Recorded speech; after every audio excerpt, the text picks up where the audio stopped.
Here's some low poly art and where to start. So we're going to talk a little bit about torsos now.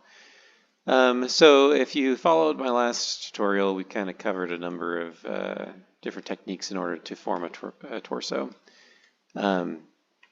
So start with cubes, subdivide them by 1, apply, and then just kind of merging those values together and splitting them. From there, I'm going to show you a little bit more specifics on how to make a good torso.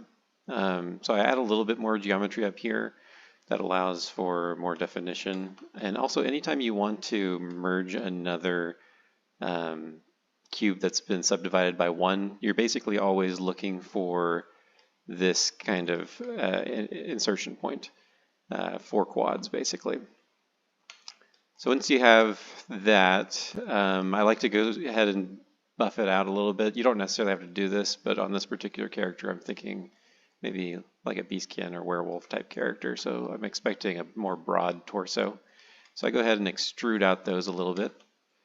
From there, I just do exactly what I did with the upper and lower parts of the torso. Another cube, another subdivision, joining them together, and kind of starting to align some of those vertices so that they're basically all aligned. If you do the 4 quads, basically that will always make it so that it aligns properly. You merge them again, you kind of fill in that gap, just like in the previous tutorial.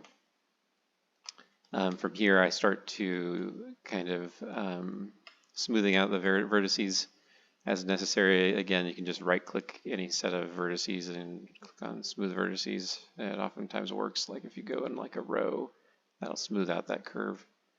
I start to form a little bit of definition here. You can see this is part of the reason I was trying to add a little bit more detail here, so I can kind of start carving in that torso.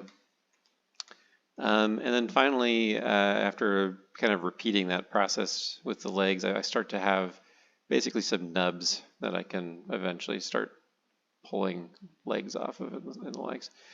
Yeah, I really like this process primarily because I feel like you don't waste anything. A lot of times when you do sculpting and then trying to remodify the polygons on top after the fact, you just end up wasting a ton of time. So hopefully this low poly tutorial has been helpful. We'll see if we get some more out here in a bit. Thanks.